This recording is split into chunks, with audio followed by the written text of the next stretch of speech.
সম্মানিত দর্শকবৃন্দ, আপনারা জানেন আজকে আমি যেখানে অবস্থান করছি এটি হচ্ছে দৌলতপুর থানা ডাংমরকা।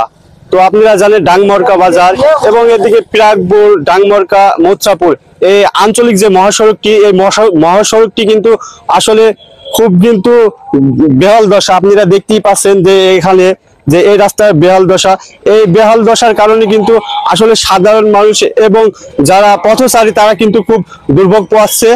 তো আপনারা দেখতেই পাচ্ছেন যে আসলে এই ভাঙার কারণে কিন্তু এই আঞ্চলিক যে মহাসড়কে কিন্তু সাধারণ মানুষেরা কি কষ্টে আছে এবং পথযাত্রী যারা আছে তারা কিন্তু খুব কষ্ট এবং দুর্ভোগ পোহাচ্ছে, যা আপনারা ক্যামেরার মাধ্যমে দেখতে পাচ্ছেন। প্রতিনিয়ত কিন্তু এই আঞ্চলিক যে মহাসড়ক, এই মহাসড়কে কিন্তু দুর্ঘটনা কিন্তু ঘটে যাচ্ছে আর কি। আমরা জানতে পেরেছি দুর্ঘটনা ঘটছে।